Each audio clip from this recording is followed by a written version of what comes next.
Quando Jesus fala, ele resume a missão dele. A gente poderia até dizer que essa frase, Jesus resume a missão. Em Lucas 12, 49, Jesus diz assim: eu vim trazer fogo à terra, e como desejaria que ele já tivesse aceso. Então vocês imaginem, o que é esse fogo, né, que ele veio trazer, né? Que ele veio trazer o Espírito Santo para nós, para que o Espírito Santo possa nos renovar. O Espírito Santo, ele não faz remendo, não. Então a nossa vida não é remendada, não. É renovada. É fazer a criatura de novo. O que nos faz ser transformados? Quando você pega um milho para virar pipoca, ele passa pelo fogo. Se não passar no fogo, continua milho. Se você põe no fogo, fica a pipoca deliciosa. A gente, para ser transformada, a gente precisa da força de Deus, do Espírito de Deus, para que mude nossos pensamentos, nossos desejos, né? Transforme o nosso coração, faça com que a gente abra os olhos para outras coisas que a gente ainda não viu. Então, esse fogo é aquele que queima, mas não consome, nos transforma. E é tão interessante que eu queria que vocês prestassem atenção agora e vocês fizessem junto comigo. Respira comigo. Então, assim como o ar não é vital para a nossa vida biológica, podemos ficar sem o ar? Não. Assim é o Espírito Santo para a nossa alma. O Espírito Santo é o respiro da alma. E é tão interessante que a gente não presta atenção, né? Como é que o mundo nos dispersa de Deus, né? Hoje o mundo está ligado em tudo que polui o ar, não é? Tudo que polui o ar, o povo não está atento, os ecologistas não estão atentos com a fumaça, com tudo que está poluindo o ar e que pode envenenar o ar, que a gente não vai dar conta de respirar. E quem está preocupado com o que está envenenando o espírito? Já pensaram nisso? O que de verdade pode estar envenenando o Espírito Santo em nós? Envenenando e poluindo a nossa cabeça e o nosso coração, e impedindo que o Espírito Santo de verdade se manifeste. Entendeu que a gente não pensa nisso, né? Tem uma analogia, né? Porque quem comanda o corpo é a alma. A gente é que tem ilusão, que a gente é que é bacana no físico. Nosso físico não é nada, Jesus não fala isso. O corpo não é nada se a alma não estiver de pé. Então o que nos põe de pé? O que te dá energia para caminhar? Tem dia que você levanta e não quer nem sair da cama. É o Espírito Santo de Deus que fala, coragem, e te põe de pé. Então como que a gente cuida mal? Como nós temos pouca consciência daquilo que a gente vai vendo, vai ouvindo e vai vivendo, e que vai intoxicando o Espírito Santo em nós, vai impedindo que o Espírito Santo se manifeste. Então os nossos olhos às vezes estão tão acostumados com violência, tão acostumados com imagens tão diferentes daquilo que o Senhor pediu, onde a gente não vê mais quantas manifestações de amor, quanta dureza, quanta coisa causada pelo egoísmo, né? Quanta coisa que não tem feito com que se manifeste de verdade aquilo que Jesus veio dizer aqui. Eu vim trazer fogo à terra, e como gostaria que isso já estivesse pegando fogo mesmo, ateasse esse fogo. Quanto que Ele gostaria de ver a nossa transformação, o quanto que Deus Pai quer doar esse fogo a todo mundo, a todas as gerações. Mas guarda uma coisa que eu já disse para vocês: o cristianismo, ele é uma religião do desejo. Então eu tenho que desejar o Espírito Santo de Deus. Ele não nos é imposto. Deus não nos impõe nada, é tudo um convite, né? Então nós temos que desejar, nós temos que pedir, nós temos que desejar com o nosso coração de verdade. Eu quero receber, Senhor, o Espírito Santo. Por quê? Porque eu quero ser transformado para ser uma testemunha que seja credível do Senhor. As pessoas precisam olhar para mim e saber quem eu represento. Para isso é um processo. E esse processo de transformação não vai acontecer em nós sem o Espírito Santo. Hoje a gente vive numa era que a comunicação nunca foi tão facilitada. Os meios de comunicação nunca foram tão fáceis. Hoje as distâncias parecem que deixaram de existir. Você deita aqui hoje, acorda em Roma, 5 horas da manhã. Ou em Miami, onde você quiser chegar. Parece que as distâncias nem existem mais, parece que os países viraram bairros. E nunca o ser humano esteve tão sozinho. Ele perdeu a capacidade de comunicar, né? O povo está junto, mas está sozinho. Hoje as pessoas ficam do lado uma da outra, cada um conversando na internet. Mas não se vê mais, não se olha mais, não entende mais a dor do outro, não é capaz mais de olhar o outro. Hoje o mundo caminhou tanto a nível da ciência, da tecnologia, que o homem tem certeza que ele não precisa de Deus. E que imagina se ele precisa perder tempo em ouvir a palavra de Deus, rezar então, imagina, se isso é possível. Isso é perda de tempo, imagina. A gente já está quase chegando a ser Deus. Então, na verdade, o ser humano não percebe que ele está construindo de novo uma história que está descrita na Bíblia. Qual é? O que contrapõe a Pentecostes? Qual a história da Bíblia que contrapõe a Pentecostes? Pentecostes é unidade, é nos fazer é nos fazer compreender, é eu fazer olhar para essa menina e saber se ela tem uma dor ou não. O que é o ser? O que é? Pentecostes é isso, é aquele que nos faz amável, que nos faz compreender o outro. Qual foi o inverso disso? Está na Bíblia. O quê? Pode falar. Que não tem certo, não tem erro nem acerto, nós somos irmãos. Babel. Babel é o oposto de Pentecostes. Os homens achavam que davam conta de construir um mundo e fazer um caminho para chegar no céu sem Deus. E eles conseguiram compreender em determinado momento que estavam construindo um contra o outro. E hoje muitas vezes a gente vive Babel, dentro das casas, do trabalho, ninguém entende ninguém. Comunicação hoje é um problema gravíssimo. Na era da comunicação, a comunicação é uma coisa gravíssima. Um dos maiores problemas que a gente tem no hospital é falta de comunicação. Mas não sabia que isso tinha que ter ficado em jejum? Ninguém comunicou. Mas não, na era da tecnologia, na era da comunicação, a comunicação falta. Porque na verdade, né, nós precisamos de pedir a Deus que, por isso que é o Espírito Santo, né, por isso que eu tenho que desejá-lo, né? Eu tenho que querer ser transformada, eu tenho que querer ser renovada. Eu preciso querer que Deus mude toda a minha história, mude meu olhar, transforme de verdade. Eu não preciso ter medo, porque imagina, como é que nós, nessa diversidade aqui, cada um de um jeitinho, como que nós vamos ser o corpo místico de Cristo? Nós somos igual uma farinha seca. Como é que junta uma farinha para virar um pão, virar uma massa? O que junta? Tem que ter a água. É a água do Espírito, não é? É o Espírito Santo que foi derramado em nós na água do batismo, né? É Ele que vai juntar a gente, faz uma massa só. Mas se quisermos. Isso que é o belo das coisas de Deus, né? Porque tudo de Deus é se você quiser. É um convite, é uma proposta. E nós temos que dar a resposta. É muito simples. As coisas de Deus são encantadoramente simples. Porque Ele não te obriga, Ele te convida.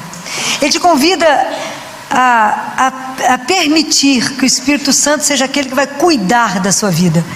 Deus deu uma missão ao Espírito Santo. Falou: eu te dou o cuidado da criatura. Você precisa cuidar da criatura de forma que Deus possa habitar em nós, né? De forma que a gente possa ser o templo de Deus. Lembra daquele bom samaritano? Lembra da parábola do bom samaritano? Daquele que fica caído, machucado, e que ele é cuidado. As feridas é derramado óleo, é enfaixado as feridas, é levado a um lugar para ser curado. Assim somos nós diante de Deus. Quando a gente desejar de verdade o Espírito Santo, com toda a força do nosso coração, e dizer a Ele: eu creio em Deus, E eu quero que de verdade ter uma vida com Ele. Eu quero de verdade entender o que é Deus falando pela minha boca. Eu quero de verdade entender o que é Deus agindo pelas minhas mãos. Eu quero de verdade, porque isso é uma coisa espetacular. Ver que não sou eu, mas é Ele em mim. Espetacular. É algo que nos deixa sem palavras, ver Deus fazer em nós. É quando você pede e Ele age através de você e você fala, não fui eu, foi Ele. A gente reconhece exatamente quando não é a gente, mas é Deus fazendo através da sua vida. Então quando a gente desejar de verdade, fala com Ele, vem arrancar, cumprir em mim aquela promessa que Deus deu em Ezequiel, que tiraria do nosso coração o coração de pedra e nos daria um coração de carne, que o Senhor escreveria no nosso coração, com as letras do Espírito, a sua lei, de forma que a gente não precisaria, disso a gente viveria porque já está escrito em nós, e a gente daria conta de viver.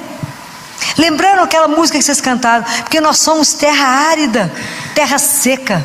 Como é que nós vamos produzir fruto se não for irrigado? Pelo Espírito Santo de Deus. É a água que tem que nos irrigar, porque o que depender de nós dá o quê? Nada. Nada.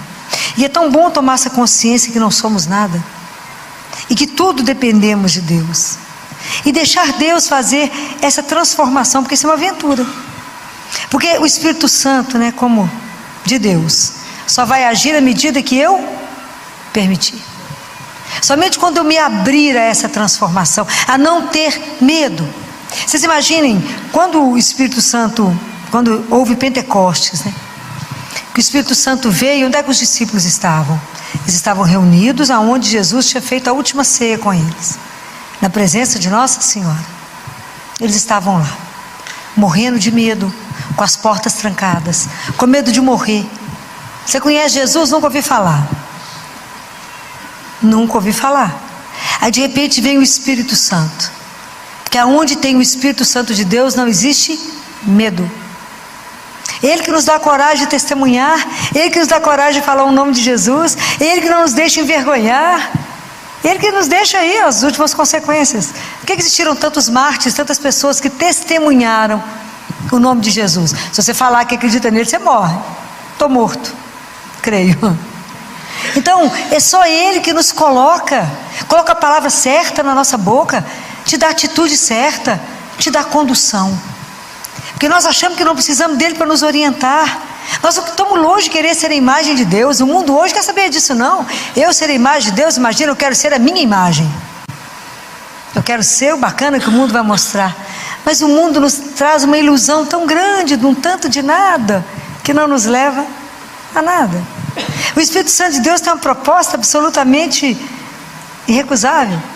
É de fazer uma vida nova, uma vida com sentido. Uma vida que cada um de nós recebeu tantos dons de Deus. É o Espírito Santo que vai permitir que a gente possa devolver a Deus esses frutos multiplicados. Mas é multiplicar 100 vezes, 1000 vezes. Por que a gente não consegue fazer isso, Porque sozinho nada podeis fazer. Quem disse isso? Foi Ele. Foi Jesus. A proposta de Pentecostes é uma proposta maravilhosa que se renova. Por várias vezes no dia a gente precisa chamar o Espírito Santo de Deus. Tem que tomar uma decisão, tem dúvida? O Espírito Santo é doce, Ele é uma doçura. Fala, me mostra, Espírito Santo de Deus, me revela a vontade do meu Pai agora. Me mostra o caminho, me dá a direção. Me ajuda a fazer as coisas certas. Me ajuda a amar a Deus, me ajuda a servi-lo. Acerta o meu caminho de amar e servi-lo. Me ajuda a ser testemunha fiel dele. Me ajuda a não ter medo. Renova o meu coração. Coloca fogo dentro de mim. Me dá esse amor a Deus incondicional. É assim, sem medo. Oração do desejo. Deus é aquilo que a gente deseja. Eu quero caminhar na presença, eu quero ser queimado, É o que vocês vão rezando muito e pedindo. Quantas vezes vocês estão rezando e estão sendo queimadas? A mão queima, o pé queima, você morre de calor, porque está diante daquele que é o fogo que nos queima. Vocês imaginam o que esses discípulos fizeram? Quanta coisa eles fizeram. Cada vez que Pedro falava, era a multidão que convertia. E nós? Porque eu não tenho que falar pela força das minhas palavras. Não sou eu que vou convencer ninguém. Não sou eu que vou fazer com que alguém se converta a Deus. Quem é que nos convence? Está escrito na palavra de Deus. Quem nos convence do pecado? Quem nos convence que a nossa vida está fora do trilho? É um só, é o Espírito Santo de Deus. Ele que nos mostra com doçura, né? Ele que nos mostra, se você fizer desse jeito será melhor. E se a gente aprender a ouvir o Espírito Santo, se a gente aprender a ler o que Deus quer nos falar na palavra, em cada vez que recebemos a Eucaristia, é ali mesmo, né, que nós vamos aprender, né, a deixar ser, eu falo que é dominado, né, se entregar, né, entregar as rédeas da sua vida para aquele que sabe o caminho. Entender que nós podemos caminhar com Ele como um bom pastor, porque só Ele tem um lugar certo para nos levar, só Ele sabe onde estão as fontes de água viva, que é Ele mesmo, né? Só Ele tem a pastagem certa, né? É só Ele, só Deus tem o melhor. Mas é difícil porque dentro de nós existe a guerra mesmo, né? Que é as coisas da carne e o fruto do Espírito, né? Que é a paz, que é a liberdade que todo mundo deseja. Isso é espetacular. Porque o dia que a gente tem essa opção por Deus, nada te inibe. Se as pessoas falam, mas você não faz isso porque a religião te proíbe, você fala, imagina, o que Deus proíbe? A religião é da liberdade, né? Deus não precisa de escravo, gente. Deus, porque o amor, para você amar alguém, é uma atitude de liberdade. Ninguém te obriga a amar. Eu posso chegar perto dessa moça linda e falar, você tem que me amar? Imagina. O amor é algo que o seu coração, de repente, no meio de um tanto, algo que o seu coração bateu diferente por aquela pessoa. Existe alguma coisa mais livre do que aquilo que o amor une? Não existe nada mais livre do que isso. É assim a gente com Deus, é uma história de amor. É do amor dele conosco, que é a nossa resposta de amor com Ele. Quem vai nos transformando, quem vai nos fazendo ver diferente, é somente o Espírito Santo de Deus, né? Ele que pode renovar, fazer com que cada um de nós seja uma criatura nova. Que dia que isso pode acontecer? Cada dia que eu quiser. Então cada dia que eu quiser eu posso começar um dia novo, uma vida nova, um ano novo. Eu falo, eu quero ser um discípulo fiel. Eu quero de verdade viver um evangelho que eu esteja comprometido até a raiz dos meus cabelos. Porque eu creio. Porque eu creio na imortalidade do meu corpo e da minha alma, como a gente falou semana passada. Eu creio. Eu creio que esses olhos irão ver Ele. Eu creio.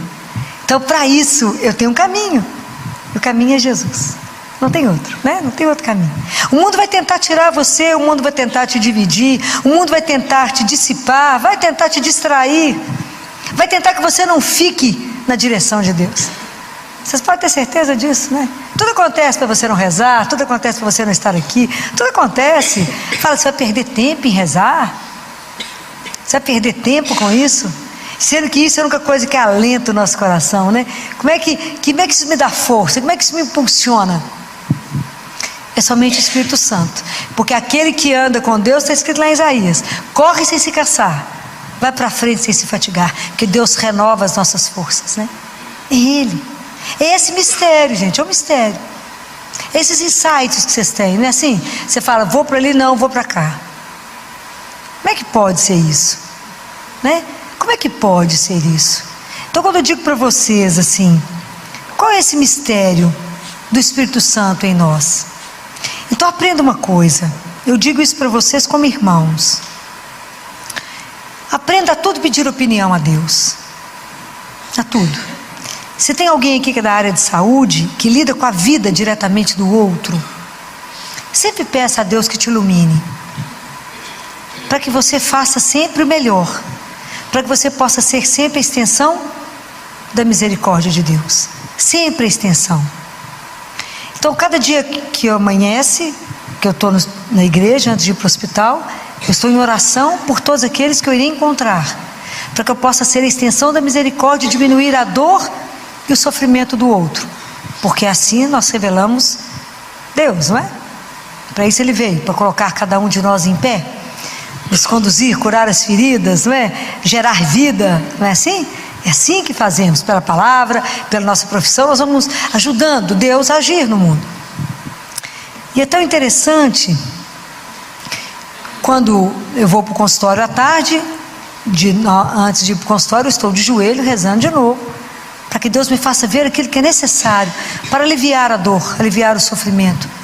Aliviar, essa é a missão. E aí me acontecem coisas muito interessantes por causa do Espírito Santo de Deus. Há uns meses atrás eu estava no CTI, e eu recebi um telefonema de um pai, de uma criança, de um adolescente que é atleta, e ele me disse: Filó, fulano, adolescente, está reclamando de vontade de fazer xixi, só que está doendo para fazer xixi. Onde que eu levo ele fazer um exame de urina? Antes, enquanto eu pensava onde eu ia mandá-lo, eu falei: não, vai levar ele fazer exame de urina não. Isso é apendicite aguda. O apêndice dele está encostando na bexiga. Ele está com vontade de fazer xixi, mas é apendicite aguda. Vá agora lá no Mater Dei, pede o plantonista, que eu mandei pedir a delicadeza de fazer um ultrassom dele agora, porque ele tem um apendicite e precisa ser operado. Doutor Filó, ele está com vontade de fazer xixi. Pois é, mas é apendicite aguda. O povo que estava do meu lado nem abriu a boca. Os médicos que estavam do meu lado devem ter pensado: a Filó está trabalhando demais, está meio surtada, né? Eu continuei trabalhando. Passou umas 2 horas, 2 horas e meia, o pai me ligou: doutor Filó, como é que a senhora sabia que era apendicite? Ele já está sendo operado. Eu falei: não era eu. Agradece a Deus que impediu que complicasse. E isso é tão interessante que 2 colegas minhas que estão ouvindo falar de Deus, falou comigo assim: Filó, você podia me explicar como é que alguém te telefona, você sabe quem tem que ir para o seu consultório, quem vai para o hospital, quem pode ficar em casa sossegado, não vai acontecer nada. Eu falei: porque não sou eu. O dia que vocês compreenderem, e eu falo isso para vocês, não para honra minha, mas para honra e glória do nome de Jesus, para que vocês possam entender que o Espírito Santo de Deus é real, que Deus é real, que Ele é realmente o ar que a gente respira, e que se a gente permitir, Ele fará proezas através do ser. Ela falou: a gente fica tão atordoado que quando você fala uma coisa, a gente fica até com medo. Fala: melhor obedecer. Quando você chega no CTI e sai desligando os remédios e fala: pode dar alta nesse, tira esse respirador, porque já passa muito aperto, e nunca deu errado, não, porque não sou eu.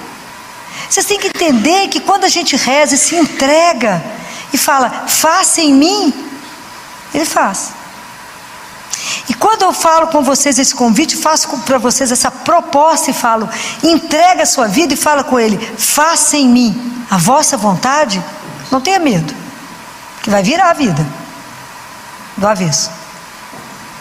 Não tenha medo, confia. Se você entregou, vá sem medo, porque o Senhor vai te conduzir.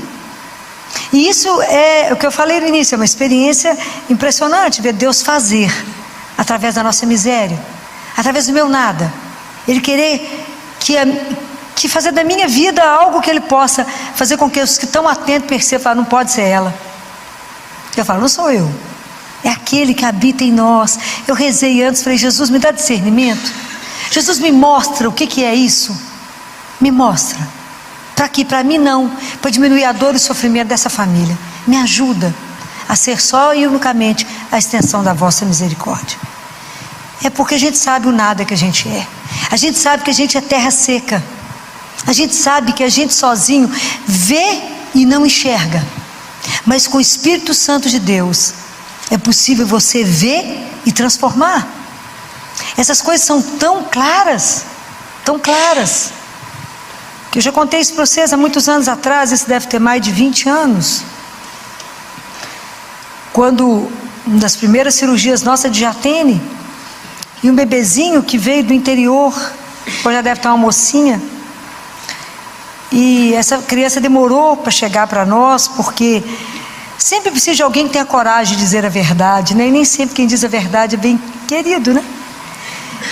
E todo mundo, era a primeira filha de um casal do interior de Minas, a mãe professora, e todo mundo, depois nós vimos o álbum, a gente não sabia se ria ou se chorava do álbum, que a criança na banheira cor-de-rosa e a criança era roxa e ninguém via. Então o contraste era gritante, mas ninguém via. A criança no meio, a banheira cor-de-rosa, alguém do lado fazendo um pose, ninguém percebia que a criança era roxa. Até que chega aquelas visitas que ninguém gosta. E olhou e falou assim: gente, vocês não estão vendo? Esse menino está roxo. Como que alguém põe defeito no meu filho? Eu quero matar. Aí todo mundo primeiro briga.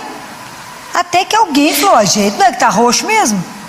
Aí levaram e chegou para nós, as artérias do coração nasceram trocadas, que tinha que estar direito na sua esquerda e vice-versa, ia morrer. Estava tudo trocado. Aí cirurgia de urgência, que é confusão, né? Depois que chega e descobriu, pode todo mundo correr, porque a coisa está preta. Aí operou. E eu recebi estava lá de manhã, e aquela luta com essa criança, um empenho que essa criança vivesse, porque hoje essa técnica cirúrgica foi desenvolvida pelo nosso Adib Jatene, né, que já faleceu. Essa técnica hoje é usada no mundo inteiro e hoje os meninos ficam curados. E aí essa criança fez a cirurgia, estava indo muito bem, eu estava no consultório trabalhando, a plantonista ligou e falou: filho, está dando tudo errado com o menino. Eu falei: que é isso, gente? Como está dando tudo errado? Não tá bom não. Eu falei: mas eu não posso ir aí não. Vocês podem manter essa criança viva, porque o consultório está duro. Vê que não é de hoje que eu trabalho, né? Então assim, eu não vou chegar aí antes de 11 horas. Não, vocês mantêm esse menino vivo, olha tudo, revê tudo, que eu chego aí às 11 horas. Eu voltava tanto ao hospital que a direção da Santa Casa me liberou de estacionar junto com as ambulâncias na portaria principal, porque caminhar perto da Santa Casa às 11 horas da noite não é um lugar que eu te convido a ir, porque o risco é grande. E aí, quando eu cheguei lá às 11 horas da noite, eu estava subindo as escadas e falei com Jesus assim, falei: Gê, presta atenção, eu estou um caco, nem preciso te contar que eu não sei se eu quero tomar banho, comer, eu não sei o que eu quero, eu estou tão cansada que eu acho que eu não tenho nem 2 neurônios mais pensando. Mas eles chamaram que o menino não está bom não, mas o Senhor sabe o que ele tem, e eu não sei, quem está lá também não sabe, mas o Senhor sabe. Então deixa eu te pedir uma coisa, nem vou de elevador, vou de escada para ir pensando, para o Senhor ter tempo de trabalhar, entendeu?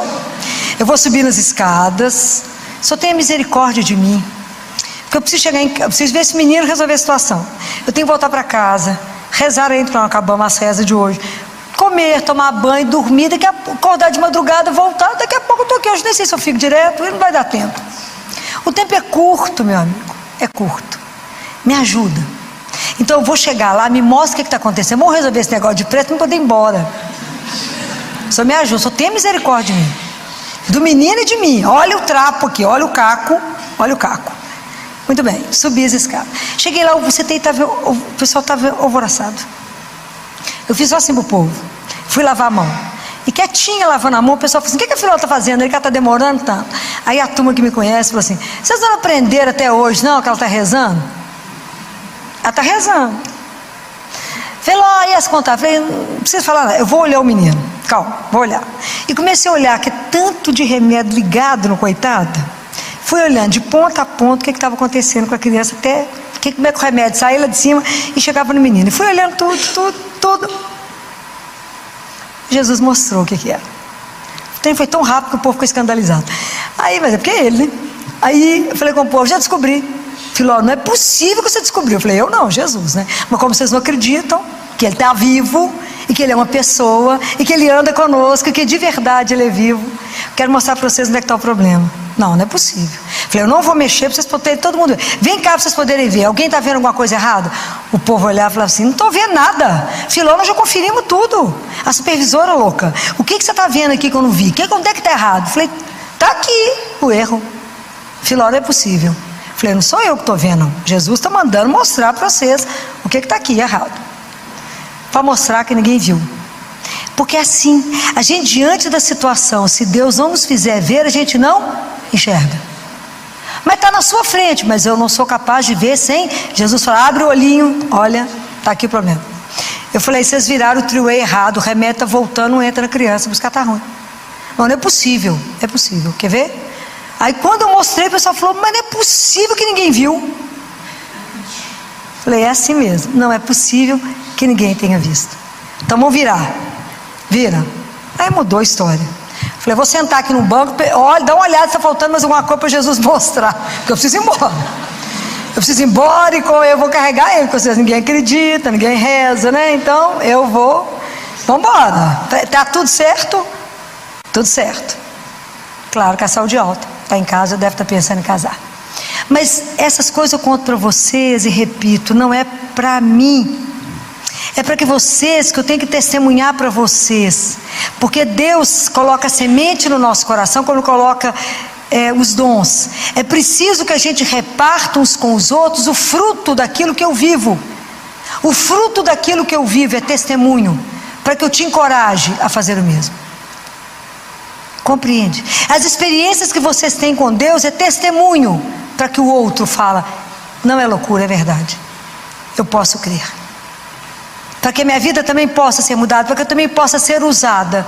Deus usa, se você deixar, se você quiser, se você acreditar.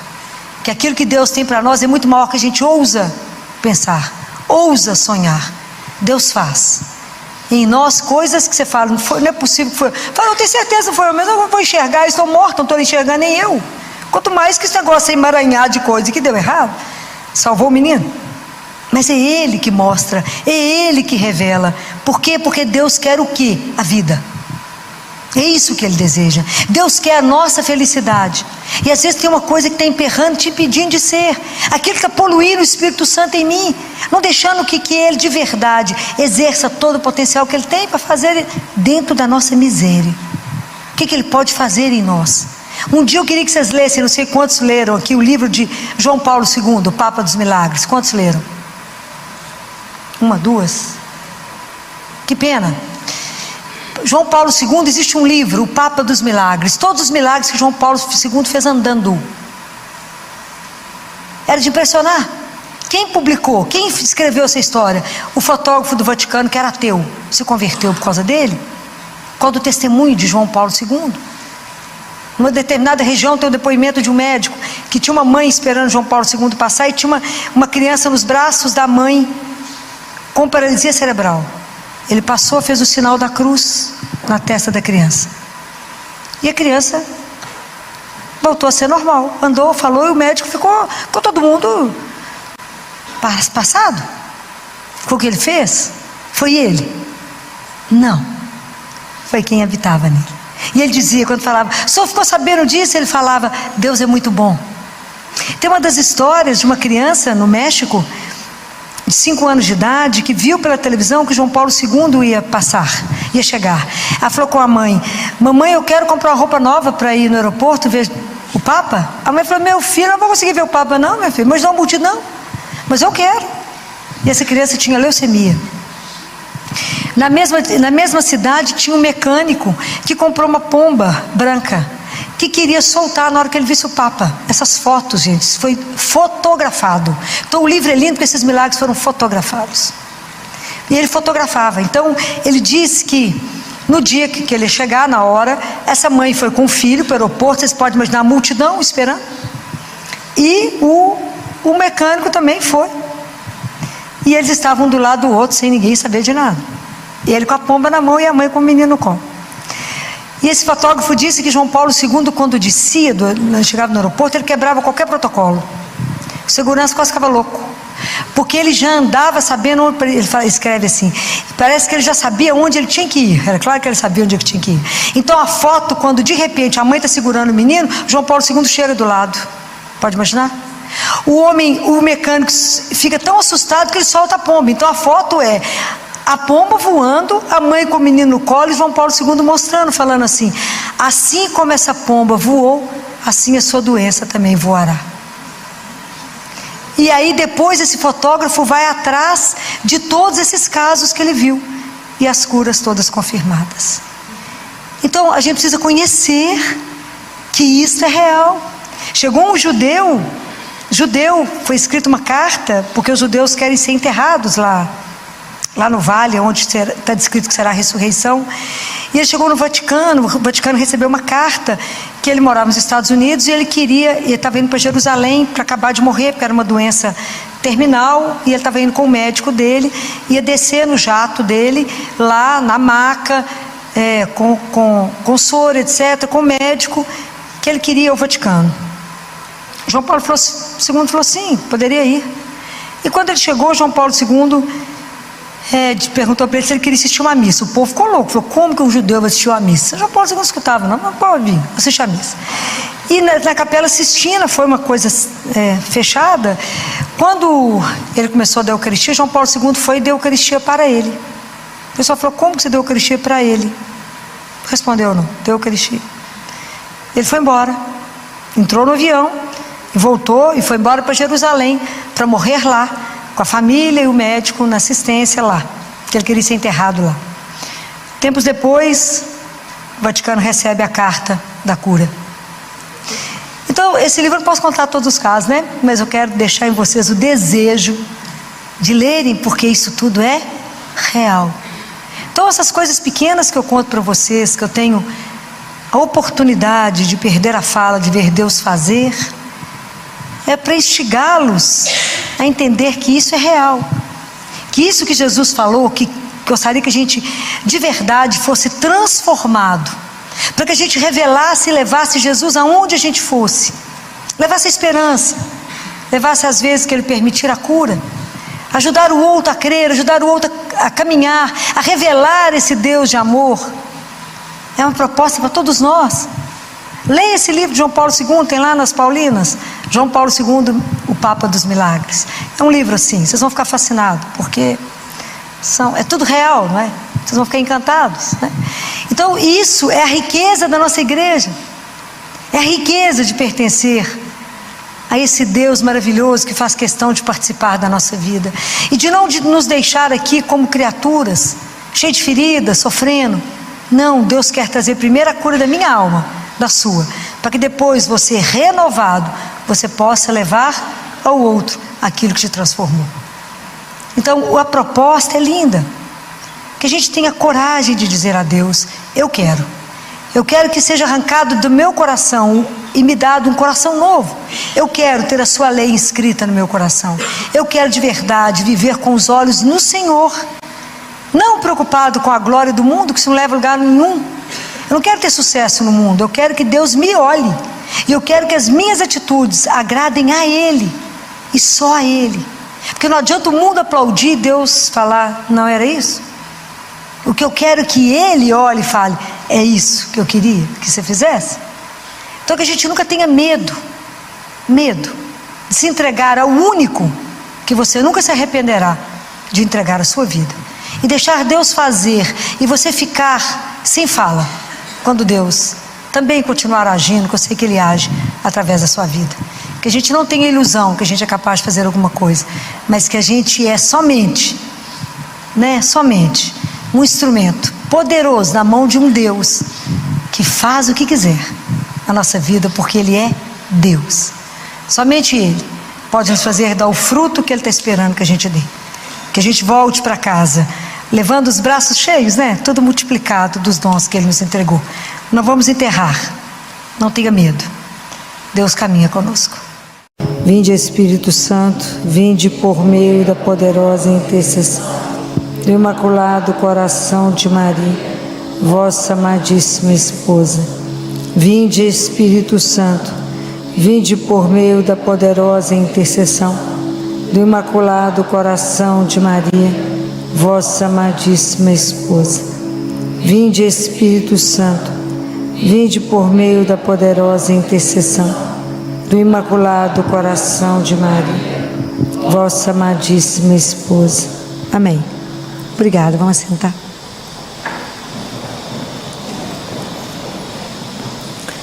Para quem está com a palavra de Deus, né? Abre Mateus 21, versículo de 28 a 32. Amém? Na misericórdia. Amém? Já achou? Que vos parece? Um homem tinha 2 filhos. Dirigindo-se ao primeiro, disse: Filho, vai trabalhar hoje na vinha? Ele respondeu: Não quero. Mas depois, pego pelo remorso, foi. Dirigindo-se ao segundo, disse a mesma coisa. Este respondeu: Eu irei, Senhor. Mas não foi. Qual dos 2 realizou a vontade do Pai? Responderam-lhe: O primeiro. Então Jesus lhes disse: Em verdade vos digo que os publicanos e as prostitutas os precederão no reino de Deus. Pois João veio a vós num caminho de justiça e não crestes nele. Os publicanos e as prostitutas creram nele. Vós, porém, vendo isto, nem sequer tivestes remorso para crer nele. Palavra da salvação. Quando vocês escutam essa parábola, né, que é uma parábola simples, né, Jesus está contando lá para os anciãos, para os sacerdotes. Ele faz uma pergunta que a resposta é óbvia. 2 filhos, mandam um para vir e falam, não vou, arrepende, vai. O outro fala, vou e não vai. Isso é muito simples, o que Jesus coloca aqui é muito simples. Essa parábola pode ser traduzida para a nossa vida hoje com uma palavra, qual é? Quando vocês escutaram isso foi traduzido para vocês por uma palavra? Obediência, o que mais? Qual a palavra que grita para nós? Não, nada? Só obediência? Mais do que isso? Qual que é? Deus é uma coisa tão, tão encantadora, que quando Ele nos criou, a gente tem que lembrar disso. Deus nos criou sem a nossa permissão, ok? Nos pegou, sonhou com cada um de nós, nos fez, soprou e nos disse bem-vindo à vida. Fez esse projeto de salvação, essa obra de salvação, mas Ele só pode nos salvar com a nossa com a nossa permissão. Então, esse trecho aqui, a palavrinha é liberdade. Misericórdia. Como que esse Deus maravilhoso nos cria de forma que eu posso seguir os passos dele ou eu posso ofendê-lo. É a nossa responsabilidade diante dele. Aqui é a responsabilidade pessoal. Pessoal. Nós não vamos ser salvos num bando. Responsabilidade pessoal.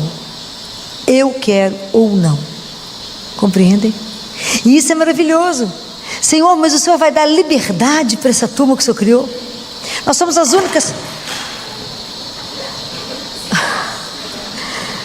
Antes de ter sido só cigarra, né? Assim. Antes de ter sido só cigarra. Antes da gente ter sido. Eu perdi até o raciocínio, né? Porque eu falei, aconteceu algo aqui grave, né? Como estou vendo. É a nossa liberdade, né? É a liberdade. Porque nós somos as únicas criaturas, né? Que por nos tornarmos filhos, a gente tem a possibilidade de uma relação com Deus na liberdade. Por quê? Por que a liberdade é algo tão precioso?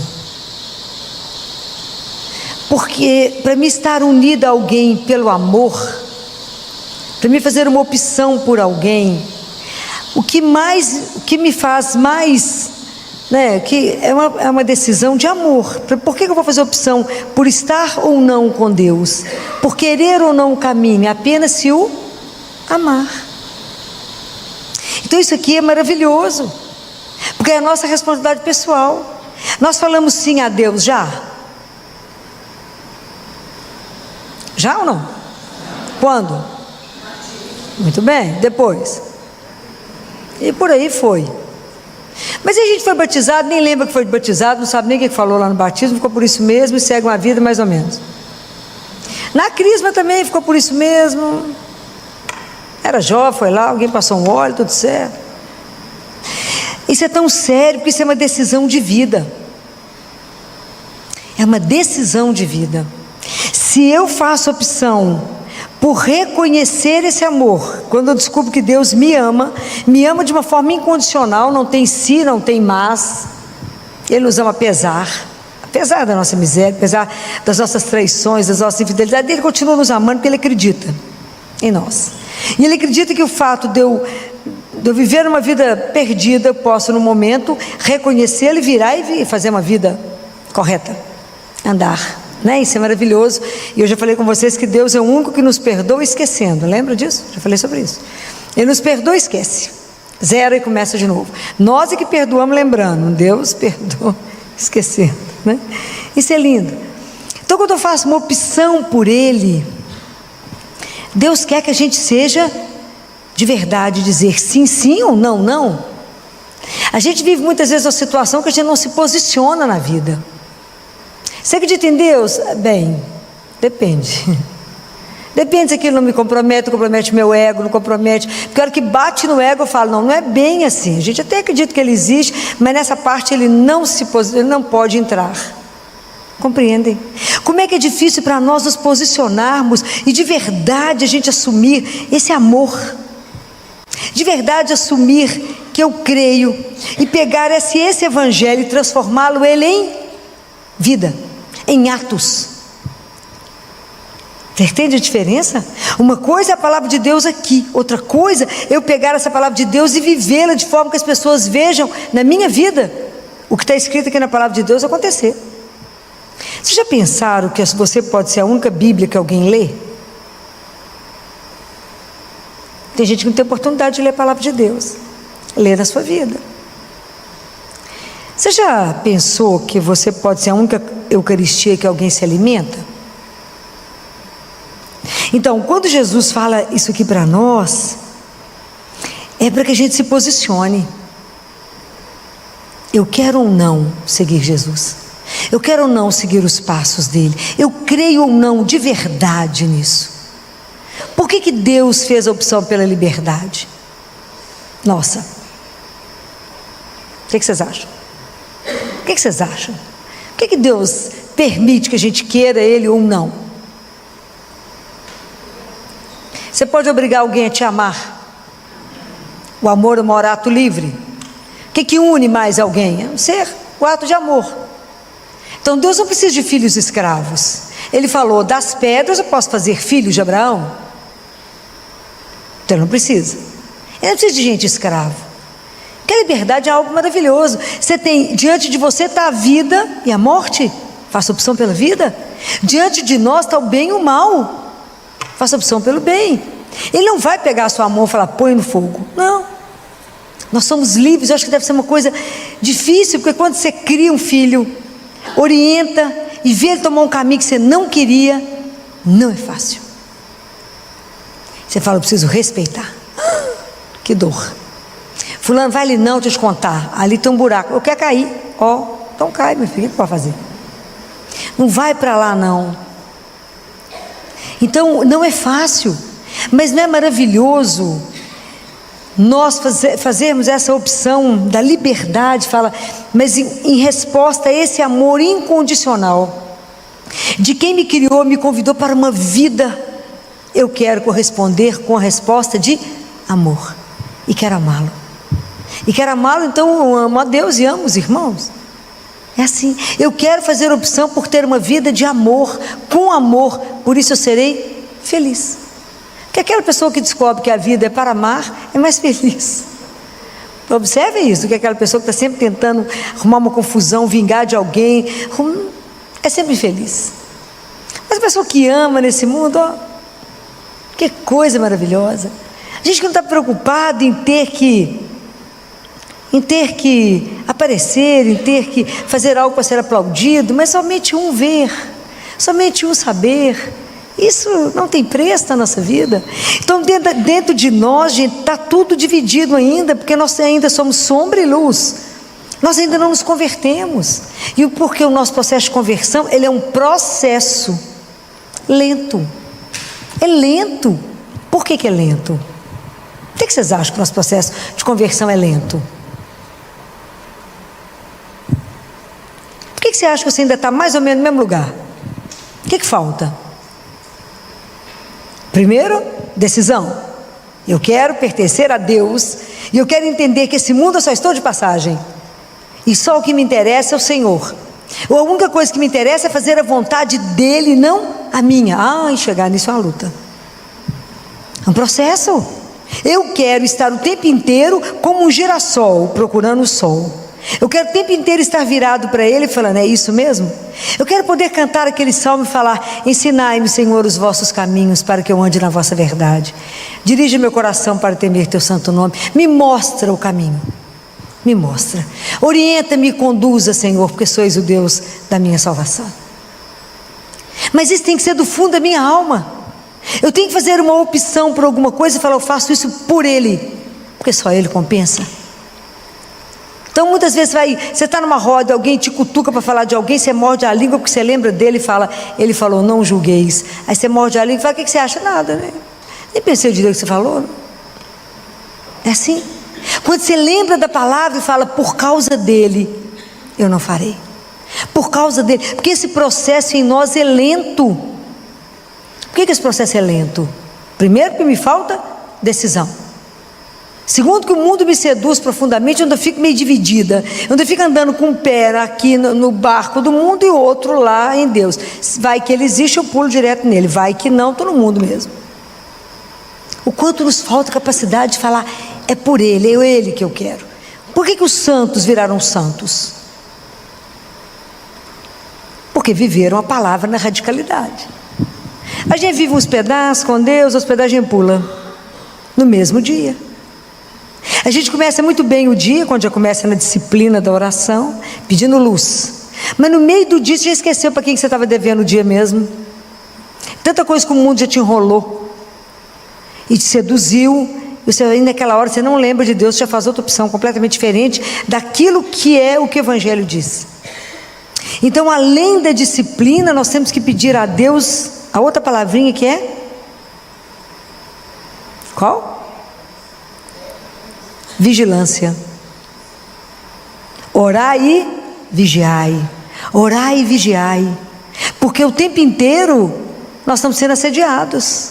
O tempo inteiro. O tempo inteiro. Deixa eu ver se eu tiro aquela menina do caminho. Deixa eu ver se eu ainda seduzo ela para outra coisa. Então é por isso que Jesus fala, tantas vezes ele fala: chame, invoque o Espírito Santo várias vezes ao dia, através do Imaculado Coração da minha mãe. Para que vocês tenham luz na hora de tomar uma decisão, para que vocês não se esqueçam para quem vocês vivem e servem. A gente começa muito bem na disposição de servir a Deus, no meio da manhã já mudou o caminho. Por que isso? Então eu vou falar mais uma vez. Primeiro, nós temos que decidir. Segundo, nós temos que nos alimentar. Eu vou morrer insistindo com vocês. A missa é diária. A Eucaristia, ela é diária. Já brinquei com vocês que a Eucaristia não é igual a bezetacil, que você toma e espera dias, né? Tem gente que acha que bezetacil toma uma vez na vida. Não, é diário. Come quantas vezes por dia? E não alimentamos a alma.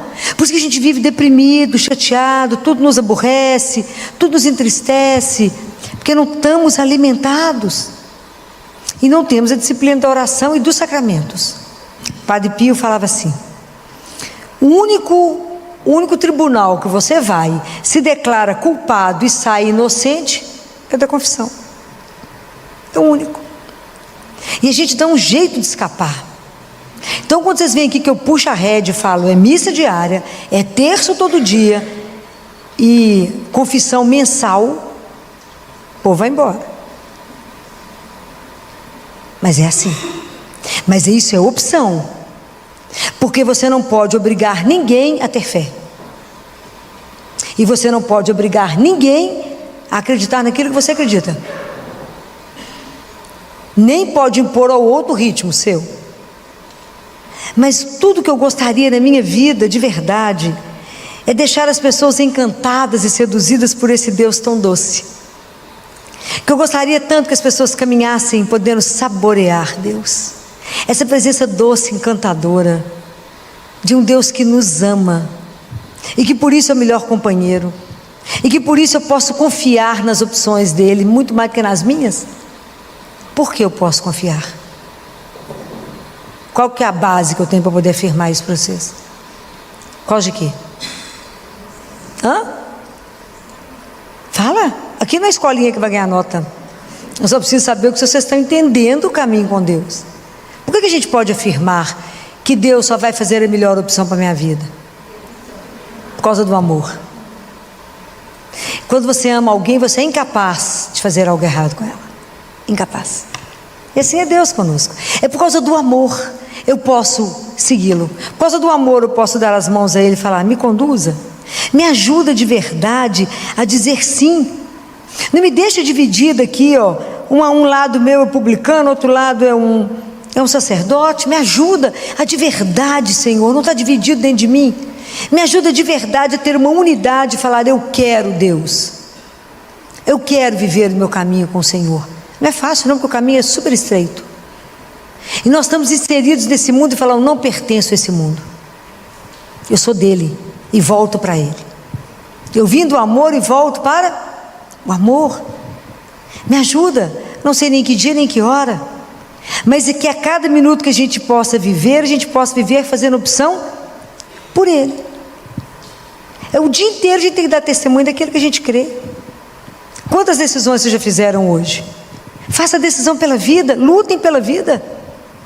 Lutem por aquilo que revela que Deus é o Senhor de todas as coisas. Porque o mundo vai nos enrolando e nós vamos deixando. Então, obedecer não é obedecer cego. Eu obedeço porque obedecer, a tradução é dar audiência, né? Eu dou audiência a quem? Obediência é dar audiência para quem? Para aquele que sabe o caminho. Só para aquele que sabe a verdade, porque a verdade é a única coisa que me liberta. O resto tenta me enrolar, tenta me ludibriar. Deus não, Deus revela. Então Ele fala: quando você fizerem opção, faça opção de verdade. Não fique, não seja quente nem frio, né? Ele fala isso: seja quente ou seja frio. Se você for morno, eu te vomito. Está lá em Apocalipse. Então a gente tem que ter coragem de falar: eu creio em Jesus, e com todas as consequências que isso vai trazer na minha vida. Você crê sim. Hoje, quando as pessoas me pedem opinião, eu falo: é difícil para mim te dar uma opinião, porque a minha opinião é cristã. Para vocês que não creem, é difícil. Mas eu vou sempre brigar quando uma menina de 13 anos põe DIU. Vou dizer que está errado. Vou dizer com a mãe e com ela que está errado. Não posso me omitir. Não precisa seguir o que eu estou falando, mas eu nunca vou poder dizer: nunca escutei algo contrário. Eu pergunto: é cristã? Não, claro que não. Mas não me peça opinião, porque minha opinião tem que ter uma coerência com aquilo que eu creio. Né? Quando as pessoas já me procuraram e falaram: é tão interessante, duas famílias, uma me procurou e outra não me procurou. Duas famílias clientes, né? As duas estavam grávidas de um bebê com uma síndrome muito grave. Uma família optou pelo aborto. E a outra família me procurou. Falou: doutora Filó, é uma situação grave, é uma síndrome gravíssima, te aborta? E não. Mas meu marido está desempregado, vai ser o terceiro filho, uma síndrome grave, nós podemos abortar. Falei: faça opção pela vida e Deus fará o resto. Confia nele, somente nele. Mas mais nada, confia. Vocês creem em Deus? Cremos, então confia nele. Nenhuma alma, nenhuma vida virá se ele não permitir. Só faça entrega.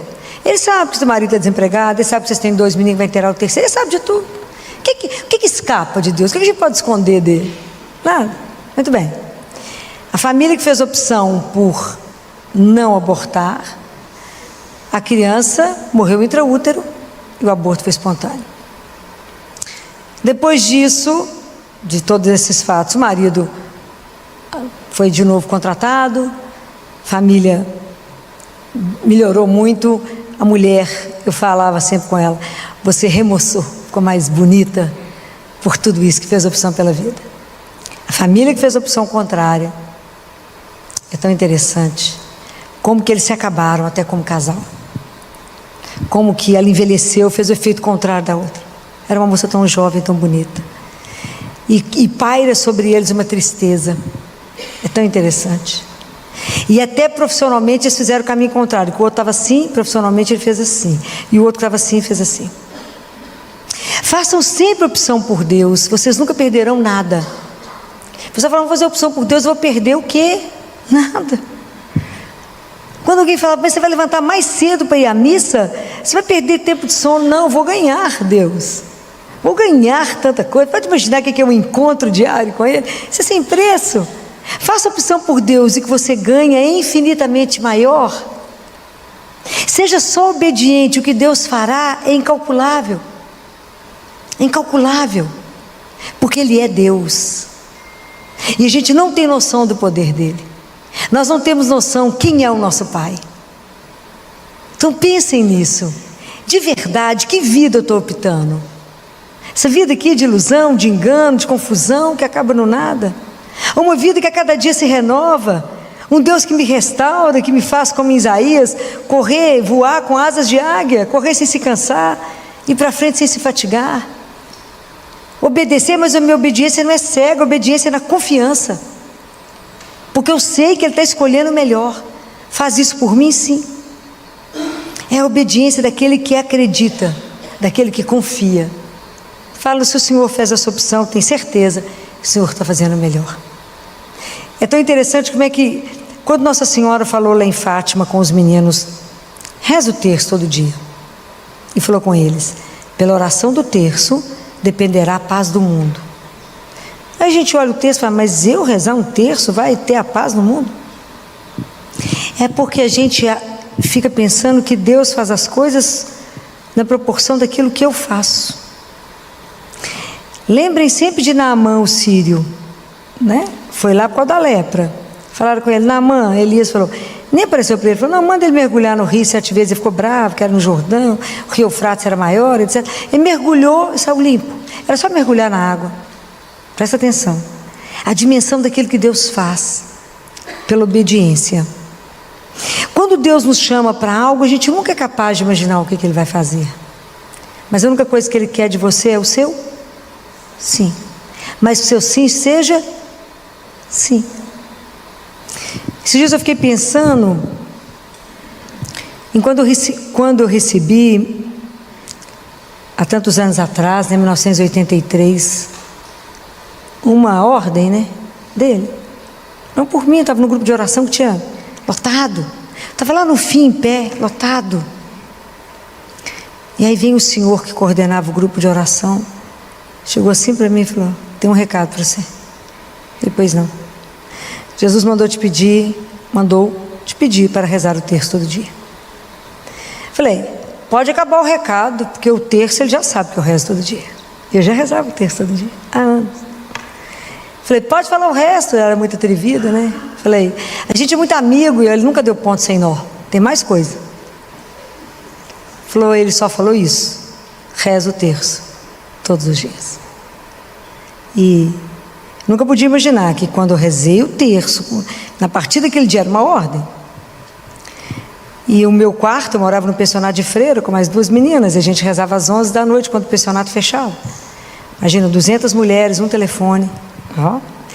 E 11 horas fechava tudo, desligava tudo, então tinha um silêncio absurdo. E os corredores compridos de lugar de freira, né, essas casas. E eu ficava no primeiro andar, no andar que era do lado de um bebedouro, meu quarto. E fazia silêncio, todo mundo na fila pegando água para levar para o quarto. Escutava no silêncio, Ave Maria, Santa Maria, Ave Maria. A partir daquele dia, fui entrando de 3 em 3 no meu quarto. Batia lá e falava, filho, o que vocês estão fazendo aqui? A gente reza o terço. Pode entrar? Pode. Tinha só o meu terço e a minha Bíblia, ninguém tinha terço. Eu era a única que fazia faculdade no grupo, o resto tinha 17, 18 anos para fazer vestibular. Quando foi dando início de dezembro, nós éramos mais de 100 mulheres rezando todos os dias num quarto. As mães dos adolescentes ligaram para as freiras e falaram, tem alguma exigência que tem que todo mundo tenha um terço e uma Bíblia? As freiras, não, existe isso. Ué, porque minha filha está pedindo de presente de Natal um terço e uma Bíblia. Os pais acharam que está acontecendo alguma coisa. 17 anos, 18 pedindo um terço e uma Bíblia. As irmãs falaram, não, mas nós vamos investigar o que está acontecendo. Meu quarto está no primeiro andar, então dava 11 horas da noite, tinha um movimento no pensionato. Do terceiro para o primeiro, o povo todo mundo de camisola, de pijama, ia para o meu quarto. E era assim, o povo descia, chegava na porta do meu quarto, fazia assim, e entrava. O que as freiras fizeram? Elas montaram uma tocaia no quarto de frente. Elas ficaram lá escondidas, Havia todo mundo, que tanto de mulher, bate e entra, tem um trem errado aqui dentro acontecendo. Um povo rezando? Nunca, não é? E aí elas esperaram um tempo, né, que não tinha mais movimento, e entraram no meu quarto de uma vez. Gente, eu quase morri de susto. E elas também, porque estava todo mundo de joelho rezando. Eu lembro que a gente estava finalizando, eu peguei a mão de uma freira, levantei e rezei: Pai nosso que estás no céu. Ficou por isso mesmo. E a partir daquele dia eu ganhei a capela. E aí, mas tinha uma recomendação, e elas falaram: vocês não podem rezar antes das 11, vocês fazem muita confusão com Jesus. Mas você imagina um bando de adolescentes, com exceção de mim. Então a gente rezava, o sacrário ficava ali, a gente rezava depois dessa mesa, ficava ali. Os meninos convidavam ele até para dançar, eles me levavam cobertor, uma coisa louca. A gente saía da capela 1h da manhã. Isso eram todos os dias. Então eu olhava para aquelas meninas me olhando, e eu falava com Jesus assim, eu cutucava ele: o que eu vou falar com elas? Eu não sei nada. Eu não sabia nada. O que estava escrito na palavra de Deus. E a única coisa que eu conseguia falar com elas é que estava em Isaías: se vocês passarem pelo fogo, vocês não queimam, se passar na água, não afoga. É a única coisa que eu sabia. E é tão... Por que eu estou falando isso para vocês? Porque foi por causa de um sim que eu dei, que durante todos esses anos, o cano sujo dele, que sou eu, ele começou a passar água limpa. Porque antes de eu falar qualquer coisa com vocês, eu tenho que viver. Senão meu testemunho não serve para nada. Quando eu falo com vocês, faço Eucaristia diária, é porque é mais de 20 anos que eu tenho Eucaristia diária. Rezo o texto, é para rezar o texto. Quando faço confissão mensal, vou fazer confissão mensal. É um caminho. Então hoje, quando eu fico pensando que a desproporção é assim, hoje eu continuo só rezando o terço e ele fazendo o resto. É a dobradinha. Porque na verdade ele só precisava do meu sim, porque o resto ele faz. Não sou eu, podem ter certeza. Eu não sou capaz de 1/10 do que ele me põe para fazer. Mas quem faz é o Senhor, não eu, podem ter certeza disso. E isso para mim é algo que é confortador, né? Que eu sei que ele não falta, que ele não desampara, que ele só pediu assim: reza o terço, Filó. Falei: só rezar o terço? O resto é comigo. Então fica desproporcional quando ele reúne vocês aqui para que eu fale a palavra que vai chegar no seu coração. Quando ele me reuniu lá no Instituto Hesed, com 12 mil pessoas para falar. Sou eu? Não. O que ele pediu? Fale apenas, seu sim seja sim, seu não seja não. Faça uma opção por ele. Mas se aquilo chegar no seu coração, se ele for de verdade a razão por quem você se levanta, se ele de verdade for aquele que preenche o seu coração, se de verdade ele for aquele amor que te incendeia, e que a gente tem que pedir a Nossa Senhora cada vez mais um amor por ele, louco, aprender a amá-lo acima de tudo na nossa vida, né? Viver por ele, para ele, com ele, ter a coragem de falar: Jesus, eu quero fazer isso, mas eu sou incapaz, então me conceda a graça que é necessária para ter obediência, para ter discernimento, para ter disciplina, para ter liberdade de dizer: é o Senhor que eu quero. E por tudo que o Senhor é por mim, tudo que eu fizer é nada, absolutamente nada. Mas se eu puder me entregar ao Senhor, para que o Senhor me leve da forma que o Senhor quiser, eis-me aqui. Sirve para quê? Nada. Mas um dia, lá diante dele, cada um de nós vai ver qual era a sua importância no projeto de salvação de Deus. Ninguém será substituído. Aquilo que a gente não foi capaz de permitir que o Senhor fizesse através de nós, estará incompleto. Mas cada um tem um papel que é único diante dele, único. Então ele espera de nós apenas um sim. Mas falar: sim, Senhor, e vai lá e trabalha por ele, trabalha pela salvação das almas. Quantas pessoas não conhecem esse Deus doce, maravilhoso, encantador, mas tem medo daquele Deus que pune? Ao contrário, a gente precisa revelar essa primeira revelação, esse querigma, esse Deus de amor, dizer: Deus te ama. O que você vai fazer com isso é uma outra coisa, mas isso é uma verdade. Porque quando a pessoa fala com você: eu te amo, você fala: agora eu faço o que com isso, não é? Mas com ele você pode dizer: essa pessoa, Deus, ele te ama, mas o que você vai fazer com esse amor é uma decisão só sua. A opção nossa de ser cristão católico não é herança, é decisão pessoal. Cada um de nós é responsável pela própria salvação. Que Deus nos dê a coragem de optar por Ele. Que Deus nos dê a coragem, nos dê discernimento, nos dê força, que Nossa Senhora interceda por nós nessa noite. Nos dê a graça de decidir, assim como um dia ela disse sim a Deus. Ela não tinha dimensão do que ia acontecer na vida dela, nem na nossa. Que a gente tenha coragem de dizer sim, na minha miséria, no meu nada, no nada que eu sou, sim. Só no meu terço diário, sim. Mas que o Senhor faça através disso aquilo que for melhor, dentro do que o Senhor está vendo, dentro daquilo que o Senhor programou, dentro daquilo que o Senhor deseja, dentro daquilo que eu posso corresponder. Somente com o meu sim. Pensem nisso. Pensem na responsabilidade pessoal. E lembre dessa frase de Santo Agostinho: aquele que te criou sem o seu consentimento não poderá te salvar sem o seu querer. O momento de decidir por Deus é agora, é hoje. Não deixa para amanhã, é agora. Porque não tem ninguém mais doce, que nos ama mais, que cuida mais de nós, que é tão delicado. Não existe ninguém como Ele. E que Ele possa nos conduzir a cada dia no caminho que Ele sabe, como ninguém, que é melhor. Às vezes na nossa vida a única coisa que a gente precisa é pedir a Ele que nos dê a mão. E que a gente possa dizer a Ele: me dê a mão, Senhor. Se o Senhor nos der a mão, não teremos medo das nossas opções. Louvado seja nosso Senhor Jesus Cristo. Para sempre seja louvado. Você pode ficar de pé? Esse ano nós vamos seguir o Evangelho de Mateus, né? E dentro do Evangelho que a gente leu, ouviu domingo, Jesus fala para os discípulos assim como hoje Ele fala para cada um de nós, né? Quando Ele diz: vós sois o sal da terra. Ora, se o sal se tornar insonso, com que o salgaremos? Para nada mais serve, senão para ser lançado fora e pisado pelos homens. Vós sois a luz do mundo. Não se pode esconder uma cidade situada sobre um monte, nem se acende uma lâmpada e se coloca debaixo do alqueire, mas na luminária, e assim ela brilha para todos os que estão na casa.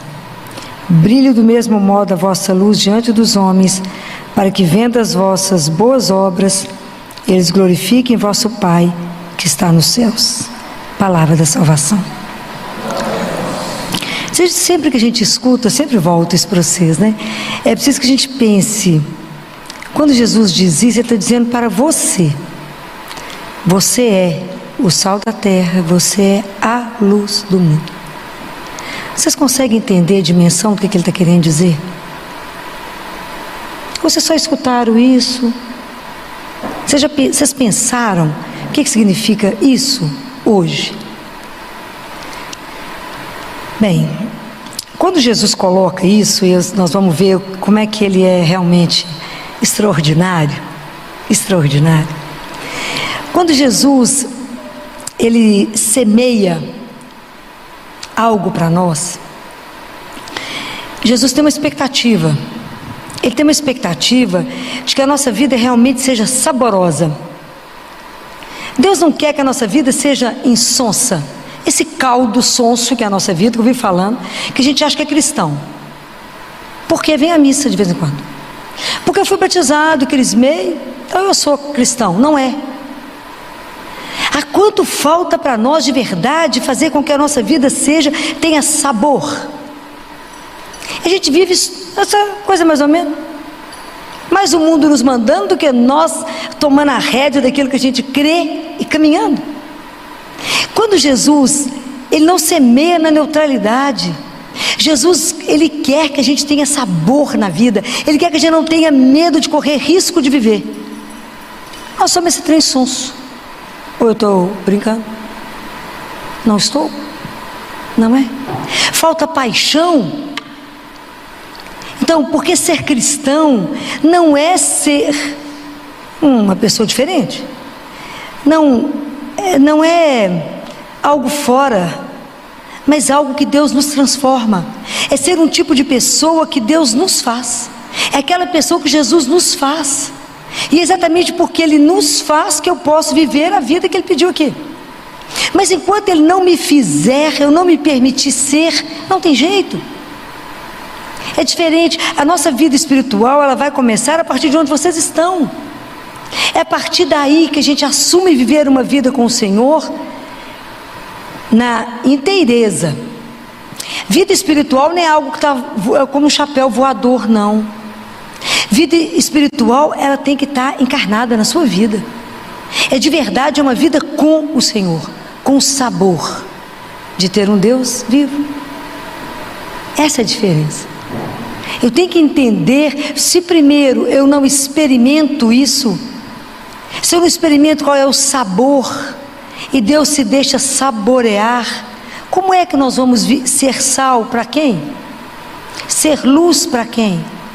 Se isso não é nem para nós.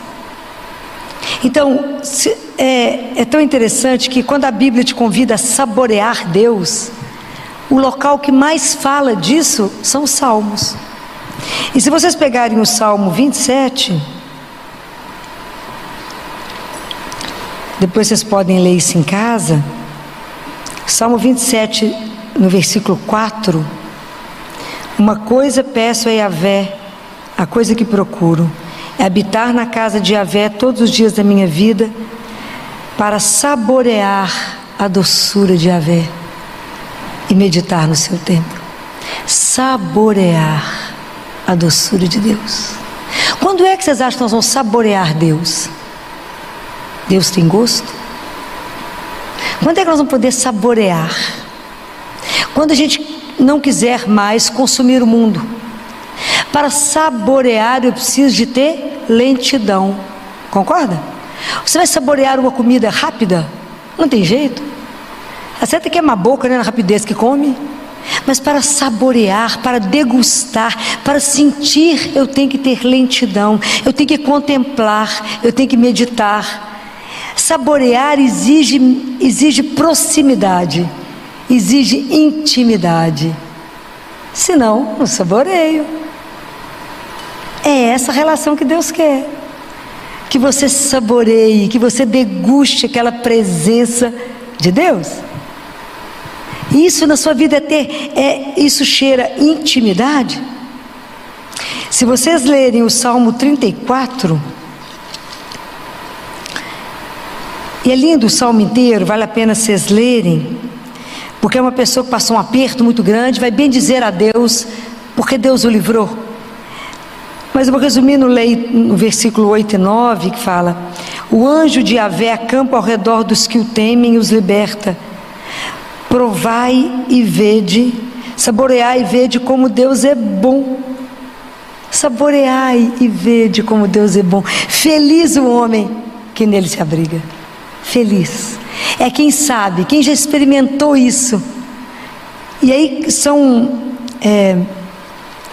Pedro, na primeira carta de Pedro, quando ele retoma isso e ele fala que a gente precisa desejar receber o leite espiritual, vocês que já saborearam como Deus é bom. Então, Deus permite ser saboreado. Isso no sentido de que eu vivo uma experiência profunda com o Senhor. Aí ele diz, né, em Marcos capítulo 9, no verso 50, que é uma correspondência a Mateus, Jesus fala assim: tende sal em vós mesmos. Como é que eu vou ter sal dentro de mim? O sal não é uma coisa externa. Então, na verdade, essa experiência do sabor é aquilo que Deus vai nos transformar. É uma forma de ser. É uma transformação da nossa existência. À medida que a gente convive com Jesus, à medida que a gente vai sendo transformado, aí a vida tem sabor. Então aí a gente começa a entender o que ele quer dizer. Agora nós vamos chegar onde é que ele quer dizer. Porque ser cristão não é um jeito que eu vou fechar na minha vida ou num grupinho pequeno. A salvação que Jesus veio trazer, ele veio trazer para todos. Então todo mundo espera algo de nós, cristãos. E nós temos que dar alguma coisa. Ser cristão é poder passar para essas pessoas, é a nossa missão. O que o mundo espera? Um mundo com tanto problema, o que espera? Que a gente consiga dar sabor e luz nas situações tão difíceis como o mundo está vivendo. Como é que nós, cristãos, vamos viver a mesma situação que o outro vive? Como é que nós podemos mudar essa situação? A situação é a mesma, mas eu posso dar um sabor nela. Eu posso trazer a luz para ela. A gente é a luz? Não. Mas é tão interessante os detalhes de Jesus, né? Que Jesus é o homem dos detalhes. Um dia nós vamos entender. Quando ele fala o sal, a luz. O artigo é definido para que você não imagine que existe outro sal ou outra luz. E ele é brilhante mesmo, né? Porque o sal, ele não existe para si mesmo, existe? O sal pode fazer o que para si? Ele não pode se salgar. Pode? Não. O sal não tem nenhuma utilidade para ele mesmo. Mas o sal é imprescindível na vida do outro. Olha que interessante. O sal desperta no alimento o sabor que ele tem. Ele não dá o sabor, mas ele desperta o sabor do outro. Ele faz o outro ser o alimento que ele tem que ser. É o nosso papel. Para nós mesmos a gente não é nada, mas para o outro nós podemos ter um papel fundamental. Mas o sal, para ele poder exercer o papel dele, ele tem que... O que tem que acontecer com o sal? Ele tem que ser dissolvido? Ele tem que se perder? Não é preciso então que a gente seja consumido? Não é assim? Que eu diminua para que ele cresça. Então, à medida que eu vou me perdendo, o trabalho, o ser sal, ele tem é um trabalho humilde, é discreto, só serve ali para dar o sentido. Assim é a nossa vida. Porque nós, como seguidores de Jesus, nós temos esse compromisso. Se Ele já deu sabor à minha vida, se Ele deu sabor à sua vida, você tem que levar sabor para a vida do outro, que é uma vida insonsa. Aquela vida que não chegou a ser nada. Você é cristão? Sou. Vou à missa de vez em quando, Páscoa, Natal. É assim. Entendeu nada. Não viveu, não saboreou, não experimentou. Não viveu a aventura de ter um Deus, não sofreu com os momentos e não se alegrou quando Deus libertou. Porque com Deus é assim. A gente está no barco e acha que o barco vai virar, por que não afunda? Por que nós cristãos não afundamos? Qual a ideia? Você está no barco, por que não afunda? Aonde nós estamos agarrados? No mastro, que é uma cruz. Se eu me agarro na cruz, eu não me afundo. Então pode bater tempestade que for, agarro na cruz, quem me leva para o fundo? Ninguém. Mas tem que experimentar, tem que viver essas coisas, tem que dar testemunho que a vida tem um sabor, mesmo que esteja do avesso. Tem que ter um outro olhar. Então esse é quando Jesus fala da gente ser sal. O trabalho é humilde, é pequenininho, é uns com os outros, mas sempre a partir de nós, porque eu já pude saborear. Quantas vezes você já pôde falar para alguém assim: saboreie e vede, provai e vede como Deus é bom, como Ele não exclui um filho, como Ele ama a todos nós, como Ele quer que a gente aceite viver uma vida de aventura com Ele, porque Deus não repete, nem um dia igual. E é impressionante, andar com Ele é uma aventura por dia, não é assim? Não repete absolutamente nada. E é espetacular. É confiar. É dar a mão e falar: vamos embora, meu filho, não é que você está querendo ir? Embora. Mas poder trazer para o outro essa alegria, que a vida não é mais insonsa, a vida tem gosto. Eu degusto. Imagina o que é quando a gente aprende a se contemplar, a contemplar a Deus, estar na presença dEle e contemplar. Por que Deus nos coloca como sal e luz? Nós que caminhamos atrás de Jesus, caminhamos na luz, não é assim? A sua palavra é lâmpada para os meus pés, não é assim? Está escrito na primeira carta de João: em Deus é luz e nele não há nenhuma treva. A luz é símbolo de vida. O ser humano não vive na escuridão, vive? A escuridão, ela não te permite andar, ela não te permite mover, ela não deixa a vida ser vivida, porque na escuridão você não mexe, você está parado. Então por isso que ele fala, vocês são luz, mas nós não somos a luz. Nós podemos ser a faísca de luz, que revela a grande luz que é Ele. Por que eu sou faísca? Porque eu já permiti que a luz viesse até mim. Gente, só vocês pensarem, carvão e brilhante têm a mesma composição química, feito da mesma matéria. Os dois são atravessados pela luz. Um afoga a luz e o outro expande a luz. Nós temos que escolher o que a gente quer ser, né? É simples. É você permitir ser atravessado. É deixar a luz de Deus brilhar na vida do outro. É levar a luz para o outro. É clarear a vida de alguém que está no escuro. E no escuro ninguém anda. Mas primeiro tem que permitir que essa luz já tenha brilhado em mim.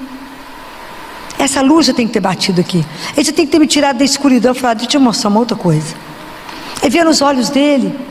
E é tão interessante porque Jesus, ele é espetacular, né? Eu vou lendo a palavra, a gente fica encantado, mas ele dá uma advertência tão pesada. Ele fala, mas se o sal se tornar insonso, com que o salgaremos? Tem jeito do sal ficar insonso? Isso é um provérbio. Tem? Tem. É o sal que é retirado do Mar Morto. Ele perde o sabor muito rápido. E na nossa vida, quando é que perde o sabor? Quando que vocês acham que vocês vão perder o sabor? Quando, gente? Você tem que pensar. Se a palavra de Deus, se eu saborear, e isso não gerar vida em mim, não saboreei nada, ok? Ok? Então, porque a palavra sabor e saber e sabedoria, eles têm a mesma raiz latina, que é sapere. Então, é sabor, não só sabor de sentir o gosto, mas sabor da vida. Compreende? É sabedoria, é o coração que saboreia aquilo que dá vida. É entender isso, é a gente adquirir a sabedoria, que é a sabedoria de viver da luz da verdade que nos alimenta, né? E a verdade que nos alimenta é Jesus. A luz que nos ilumina é Jesus. Então é isso, é perceber isto, né? Quando é então que eu fico insonsa? Quando é que eu também perco o sal, o paladar? Quando é? Quando a minha raiz não está se alimentando de onde deve. Eu perdi, eu me desconectei dele. Cada vez que você se desconectar de Deus, você perde seu gosto. A vida fica... Eu vi falando com vocês que aquela água de chuchu rala. A gente se arrasta, não vive com alegria. Aquele povo que você encontra, a vida do mesmo jeito todo dia. Como é que você está? Falando, o que, gente? Coragem, força, que desânimo que é esse? Vambora. Que gente? Agradece a Deus, está levantando, bonito, para trocar de roupa, passar um perfume, trabalhar. Vai a pé, vai de carro, vai de trem, vai do jeito que quiser. Tem perna para ir. Que alegria, porque esse desânimo pode ser o último dia que a gente vive, né? Tem que viver na alegria de pertencer a Deus, estar na companhia dEle e de levar a alegria de ter um Deus que é vivo. Vivo. Mas com Deus a gente vive as coisas na intensidade que tem que viver. Tem que cantar com Deus, cante. Quem dançar com Ele, dança. Mas se tiver que chorar, chore. Se tiver que gritar com Ele, grita. É só assim que nós vamos caminhar e aprender e descobrir Deus. Nós temos que viver dentro da nossa vida, dentro da nossa realidade, uma experiência profunda de Deus. Sem essa experiência profunda de Deus, nós não vamos conseguir convencer nem a gente mesmo que Deus está vivo, nem que é uma vida que vale a pena ser vivida com Ele. Não tem jeito. É preciso passar pela pele, né? Por nós. Antes de falar, você é sal e você é luz, a gente primeiro já foi transformado. Por isso que isso aqui é todo um trabalho de conversão. E Jesus fala, por isso que a gente tem que ter, a gente volta sempre no mesmo assunto, né? Que a gente tem que manter a perseverança. Se todos os dias eu não nutrir a minha alma, se todos os dias eu não me alimentar, como é que eu mantenho essa seiva em mim para dar conta do dia? Não dou. Não dá conta. Se você não se alimenta dele, como é que você vai dar o que para o outro? Nada. Como é que você vai dar coragem e força para o outro? Você vai tirar isso de você mesmo? A gente mesmo não tem nada. O que a gente tem que não nos foi dado por Ele? Tudo que a gente tem foi dado por Ele. Então eu preciso me alimentar para que eu possa ser consumida. É a mesma coisa a vela. A vela, a luz pode ser pequenininha. Coloca a luz no ambiente e ela ilumina e você começa a ver. Olha o seu carro para ver se está sujo. Coloca a luz, coloca ele de frente ao sol e você vai ver se o seu carro foi bem lavado ou não. O para-brisa está horrível, sujo. Você só vê na hora que a luz bate. Como é que eu sei que eu estou pecando? Se a luz de Deus me mostra, porque senão eu falo para ele: Jesus, porco deitado na lama, está tudo certo, meu filho. Está tudo na sujeira, vai ver o quê? Nada. A não ser quando a luz bate e mostra que está sujo. Então a gente precisa dar luz para tudo, para nos revelar, para mostrar onde é que nós estamos, para dar o caminho, para a gente não errar. Aquele que anda na luz, ele não tropeça. Se você estiver no escuro, você vai tropeçar e vai cair. Porque é Ele que é a nossa luz, Ele que mostra. É espetacular andar com Ele. É espetacular. Ele que dá força, que dá um outro olhar. Senão a gente não dá conta. E aí Jesus fala: do mesmo modo brilha a vossa luz diante dos homens. Luz nenhuma que nós temos. Só Ele é a luz. Mas eu tenho a faísca da luz. Para que as pessoas vejam aquilo que você está fazendo. Não para te glorificar, mas para revelar por que você fez isso. Por causa do meu Pai. Por causa de Jesus. Quantas pessoas aqui tem aqui que são da área de saúde? Tem alguém? Médicos? Enfermeiras? Ok? Quando a gente está diante de alguém que a gente não pode mais salvar o corpo, nós temos a obrigação de salvar a alma. Somos cristãos. Nós sabemos que a vida não vai encerrar ali. E essa é a nossa missão. Não podemos. Então nessa hora, batizem. Nessa hora. Rezem. Fica de mão dada. Não deixa morrer só. Porque as pessoas vão ver, vão dar. Você vai dar testemunho. Por que você está fazendo isso? Porque eu creio, eu sei que só existe um mundo, só existe uma história. E ela tem que ter sabor. E ela tem que ter luz. Só existe uma luz. Só existe um sabor. E esse é Jesus. E eu creio, então eu tenho que te mostrar. Mesmo que você não queira. Mas você vai ver que vai começar a ficar assim meio invocado. Mas nós temos que ter essa coragem. Nós não podemos ter a tibieza. Porque a gente vai percebendo que nós vamos virando discípulo tíbio. Uma fé mesquinha. Que nós não temos coragem de dizer, eu creio. Eu não tenho coragem de dizer, eu vou fazer isso por causa de Jesus. Eu creio que a morte não tem a última palavra. Eu creio. Está a luz da esperança para uma mãe. Naquele momento que a coisa está encerrando, que você não tem mais nada para dizer. Semana passada, acho que já deve ter 15 dias, nós perdemos um menino um dia, outro no outro. Esse tinha 9 meses, estava no CTI. Não comigo já foi para a 4ª cirurgia, que ele voltou lá para o CTI do cirúrgico. A mãe espetacular, 9 meses dentro do hospital, transformada. Eu chamei a hora que ele deu, já tinha tido 12 paradas de um dia para o outro. Eu falei, gente, a hora que ele tenta aí, nós buscamos ele, tenta aí, nós buscamos ele. Eu falei, esse menino foi batizado. Vou saber da mãe. Foi batizado? Não. Eu falei, agora? Falou, doutor, eu sou católico, meu marido é evangélico. Eu falei, mas o Deus é um só. Eu vou batizar ele agora. Agora. Aí o pessoal, a maioria não sabe nem quem eles são, da classe médica. A maioria não sabe nem quem eles são ainda, não se definiram. Eu falei, mantenha a massagem cardíaca, porque eu vou batizar.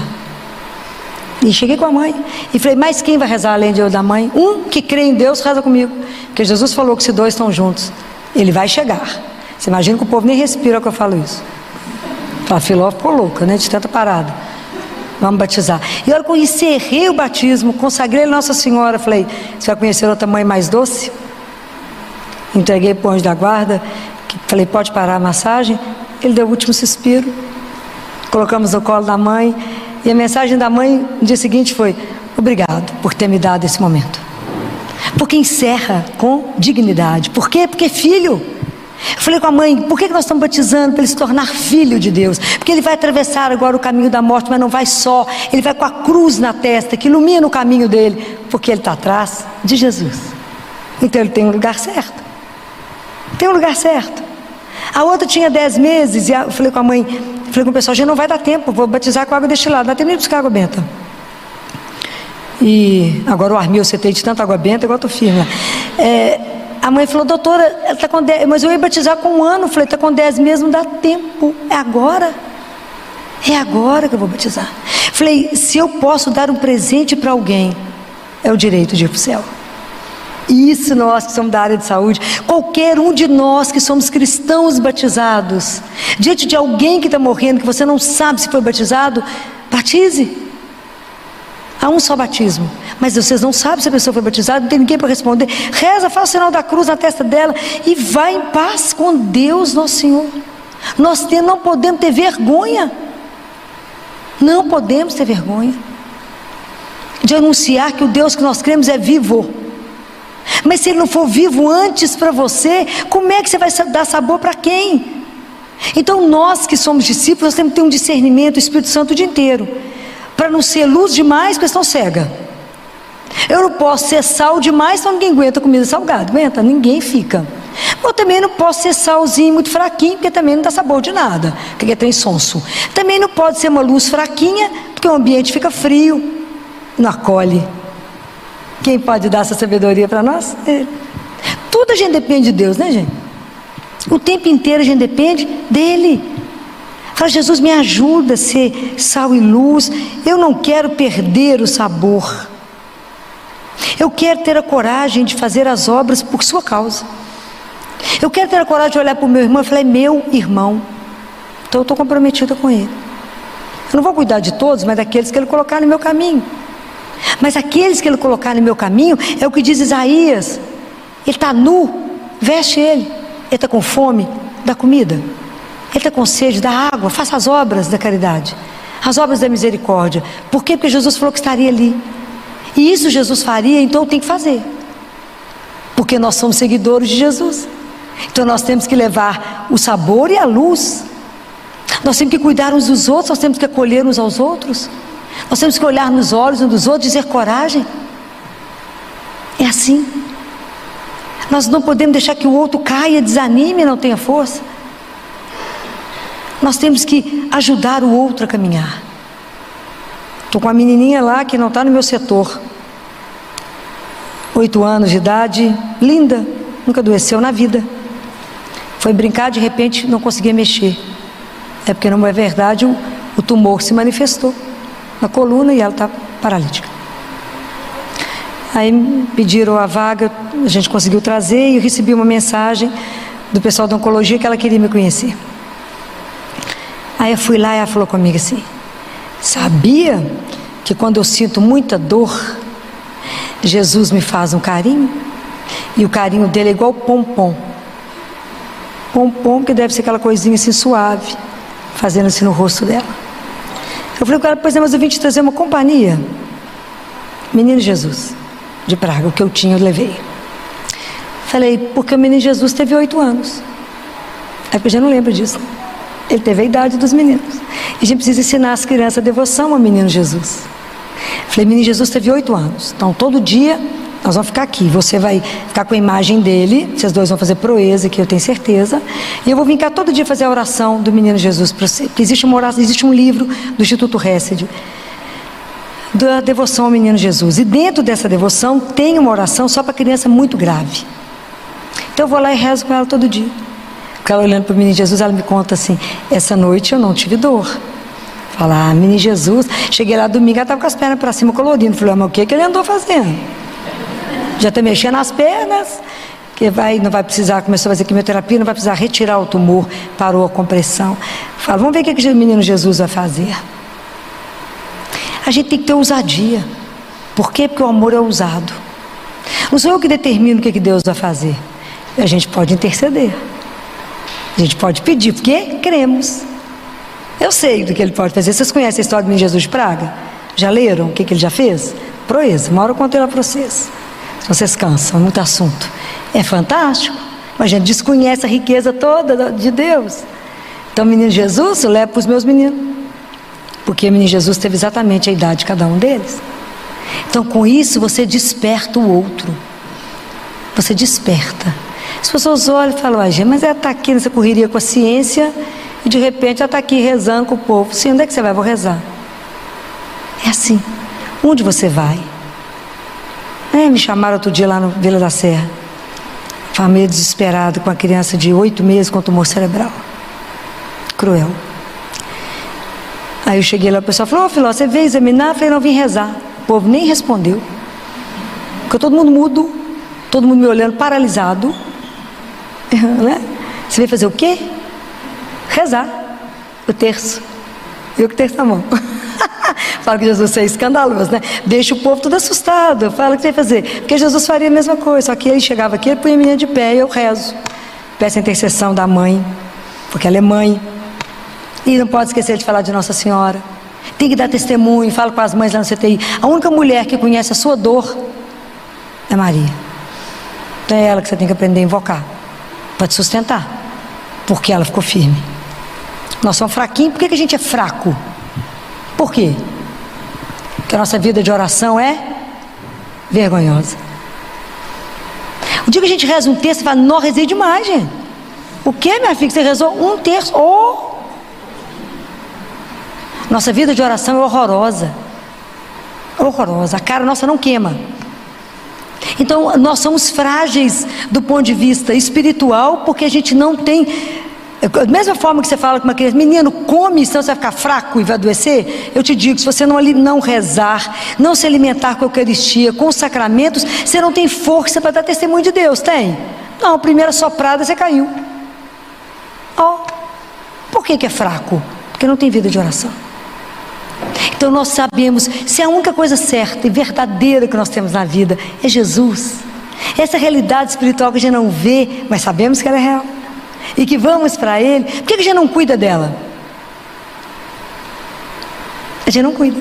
A gente cuida do corpo, não estou falando para não cuidar do corpo não, cuida do corpo, dos cabelos, faz massagem, faz tudo, ginástica, faz tudo, mas cuida da alma. Jesus fala: a única preocupação que você tem que ter é com o estado da sua alma, que eu posso buscar hoje. Mas a gente sempre acha que isso é para o desavisado, nunca para nós, imagina. Então o quanto é preciso que a gente olhe, fala: Jesus, eu quero ser isso aqui que o Senhor falou com os discípulos, eu quero ser o sal, e eu quero ser a luz, eu quero dar sabor, eu quero pegar uma situação difícil, ajudar as pessoas a olhar com outros olhos, eu quero ajudar uma mãe a andar, eu quero mostrar para as pessoas que a vida tem dignidade, independente do estado que ela está, porque Deus habita ali. Tem que ter coragem, tem que não ter vergonha de dar testemunho de um Deus que é vivo. Nós temos um dilema assim, né, dentro da medicina, que é a morte cerebral. Mas se dá o diagnóstico de morte cerebral, nós temos que dar dignidade até o fim. Dia que a gente faz isso lá no CTI, para desligar tudo, tem oração, tem batismo se não foi batizado, tem a presença da família, deixa a família despedir, rezamos todo mundo, entregamos ao Senhor da vida, e só assim desligamos. Por quê? Porque é sagrado. Mas como é que eu vou entender essa sacralidade do outro, se eu não entendo que eu sou sagrada para Deus? Então o que eu quero de verdade, o que eu gostaria de verdade que esse ano vocês experimentassem, é isso, essa expectativa de Jesus, que a gente não frustrasse a expectativa dele, de que a gente tivesse a ousadia de viver a nossa fé com profundidade, a nossa fé com consistência. Mas essa fé com consistência não pode ser por causa da minha experiência com Jesus, mas tem que ser da sua experiência com Ele. Compreende a diferença disso? É você que tem que saborear Jesus. É você que tem que ter essa sabedoria de entender que aquilo que enche o seu coração, aquilo que é verdade, que te alegra, isso sim é que dá sabor. O resto é ilusão. Vai ter que ter essa ousadia. Jesus deseja e Ele espera que a gente viva de verdade o sabor, que a gente possa se alegrar com a vida, né? Ter essa alegria com a vida, né? E não ser um bando de lamuriento que nunca nada está bom. Tudo tem alguma coisa que está errada. Quem sabe esse ano Deus nos concede a graça, porque a gente vai pedir, de viver uma vida com profundidade, sair dessa mesmice da nossa vida espiritual, para de verdade não só saborear as coisas, mas saborear a vida, degustar a vida e falar: que presente é esse que eu ganhei, ser convidada a uma vida que é eterna. Por isso eu posso levar ao meu irmão, que ele tenha gosto quando ele está desanimado, falar: coragem, a vida é muito mais do que você imagina. É muito mais. A gente está preocupado com a subsistência, não está preocupado com a vida, né? Então, se lançar em Deus, não ter medo de viver com Ele, não ter medo de correr risco com Ele, falar: Senhor, me transforma para ser cristão de verdade, onde eu passar eu seja uma luz que possa iluminar. Eu chego em um ambiente e a luz chegou, não porque eu sou a luz, mas porque eu sou a faísca da luz, né? Que eu trouxe luz para os ambientes e pude revelar que mais que essa miséria que a gente posta, de situação a gente pode estar vivendo, a vida foi feita para muito mais. Então o desafio é nosso, pedir a Ele a graça de jamais perder o sabor que é Ele, nunca mais perdê-lo na vida, mas cada vez mais estreitar os laços com Ele, ser cada vez mais dEle, deixar Ele cada vez mais nos possuir e falar: viva comigo uma vida que de verdade tenha gosto, que se permitir ser consumido, assim como a vela se queima para dar a luz, assim como o sal se perde, que a nossa vida seja consumida também, mas por causa dEle, por amor a Ele. Aquele que perde a sua vida vai ganhá-la, não é assim? Então não ter medo disso, né? De ter uma vida que você sabe que se gastou, mas aonde ela se gastou? Em qual tráfico, né? Onde que ela foi consumida? O tempo passou, mas aonde? Como que eu gastei? Olhar para suas mãos e falar: como que eu gastei meu tempo, meus pés, aonde que eu andei? Se eu corri somente para as coisas de Deus, glória a Deus. Então entender isso, né? A questão é: aonde a gente se consome? Para quem eu estou envelhecendo? Para quem eu vou me perdendo? Se a resposta for para Jesus, é para Ele mesmo que a gente vive. Nascemos para Ele, vivemos com Ele e vamos morrer para estar com Ele. Que Ele nos conceda, né? Nesse ano que a gente começa com muita alegria, a gente começa a reviver, a recontar e a falar com Ele: Jesus, estamos aqui, seus discípulos. Os discípulos, nós somos os frutos da sua redenção. Lá na cruz o Senhor olhou para nós e já sabia que a gente estaria aqui hoje, que o Senhor é Deus. Nós somos os frutos do seu sofrimento na cruz. Nos faça digno disso. Nos faça de verdade saborear o Senhor de tal forma, de avisar as pessoas: experimenta Deus, saboreia Deus. Deus tem gosto de doçura, né? Experimenta Ele, quanto Ele é cuidadoso, delicado, atencioso. Nos ajuda, Senhor. Queremos ser cristão de verdade, queremos que as pessoas nos olhem e falem: essa é cristã, essa crê. Queremos isso, mas sem a vossa graça, o que a gente pode? Nada, porque sem mim nada podeis fazer. Então que Deus, na infinita misericórdia, sob a intercessão de Nossa Senhora, que ela como mãe olhe para cada um de nós, que ela conhece os nossos corações e ela sabe quais são as graças que hoje, nesse momento, cada um de nós precisa, para que de verdade a gente possa ser o sal da terra e a luz do mundo. Louvado seja nosso Senhor Jesus Cristo.